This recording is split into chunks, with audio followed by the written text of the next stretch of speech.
If you're a new landscape photographer and you're looking for that one secret tool that you can put in your kit that'll greatly improve your landscape photography, then this is the video for you. Stick around and I'll tell you what it is. All right, if you're interested in landscape photography and you're just about ready to click off this video, don't do it. Listen to what I'm saying. Why do landscape photographers do what they do? That's the question. Is it really all about the image, or is it all about the experience? That's the real question. You know, the interesting thing about being in the Ozark National Forest on an early morning, hiking through the woods, is it is just peace, quiet. Just what a moment. It's very rejuvenating, I should say.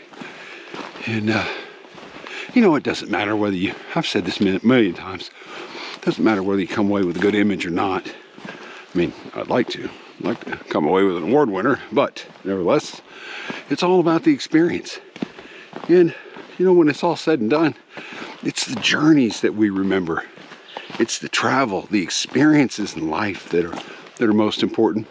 And the photo, if we're fortunate enough to capture a keeper, it just kind of encapsulates the journey and provides a little memorabilia that maybe be good enough to print and hang on your wall, and you can remember the experience for the rest of your life.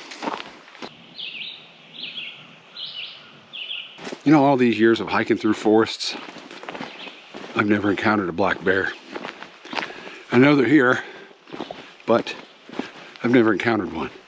And maybe I have you to thank for that. Well, when I'm on these trails filming YouTube, it's like I have an audience here with me. So in a sense, I bring you along and you provide the entertainment for the bear population that quickly scares them away and gets them out of my trail path, so that I don't encounter one. And the truth is, I'm all right never seeing a black bear out here in the forest. And I know the Ozark population of black bears has picked up, but I mean, you know, you hear things in the woods, but probably mostly deer. You see deer everywhere down here. But I'll be fine never seeing a black bear. And I thank you for that.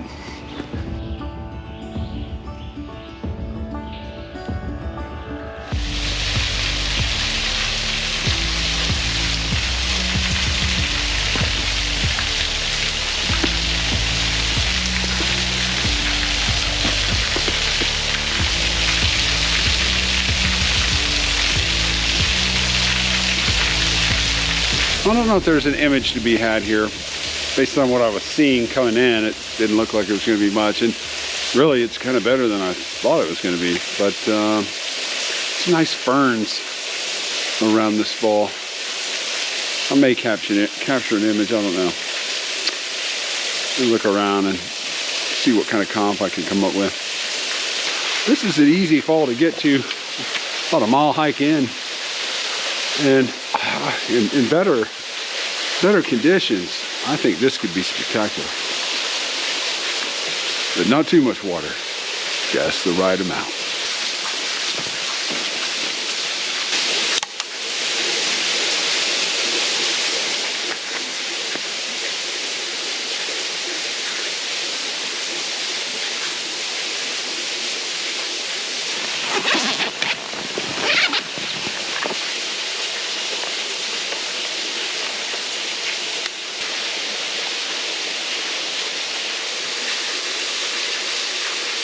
So the one thing about waterfall photography is usually there's water.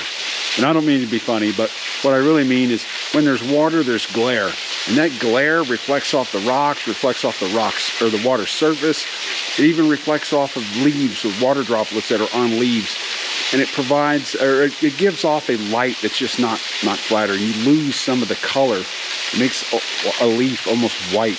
But to bring back that green in the leaves, or the textures in the rock, the color, the deep, rich color in the rocks, and to kind of take off the glare off of the waterfall, there's one tool above all that is super important in landscape photography.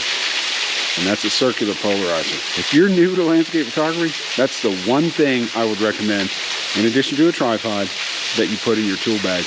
That's obviously a camera, a tripod, and a circular polarizer. Nothing beats a circular polarizer for knocking off glare. Even though the sun is not directly shining on the waterfall, it's the light, the surrounding light is still reflecting back off the water droplets on the leaves, off the water on the falls, the rocks.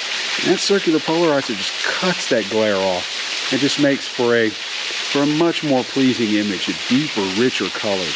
So, I hope you learned something from this video.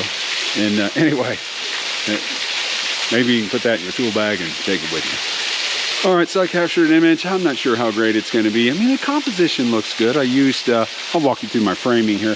I used these trees right here, the leaves, to kind of frame up the image. And I like what the circular polarizer did for me was cut the glare off the water so I could see down into the rock bed leading up to the falls. So I'm hoping that'll provide some type of leading line with the rock formations in the creek bed there. And although there wasn't a lot of water, I think it was okay. I went for a little bit longer exposure, about 2.5 seconds to kind of just give me more of the waterfall. So to kind of separate the waterfall from the background. Yeah, at least that's what I'm thinking. We'll see how that turns out. So I'm hoping I come away with a decent image. Well, hopefully you've picked up a couple tips on this video that might be beneficial. I gotta head out of here. My time in the Ozarks is finished. So head back to camp, pack up, and get back home. Got about a 6-hour drive, so gotta get on the road. But hey, if you like this video, make sure you hit that like button and consider subscribing to the channel. If you do subscribe, hit that little bell icon so that you're notified of any future videos that I post. And drop me a comment. Let me know what you thought. And as always, if I don't see you down the road, maybe I'll see you on the trail. In the field, an image can sometimes appear better than it is. Honestly, I think it's easy to get lost in the moment. In post-processing, I realized the image didn't pass muster, the composition appears off balance, and regardless of how badly we want to make a photograph, a waterfall just isn't a waterfall without falling water. In the end, no amount of Photoshop trickery or Lightroom magic can save an image that never had the goods in the first place. Look, I know I said that there was one tool that you could put in your tool bag that would just make you a super landscape photographer, just the greatest landscape photographer in the world.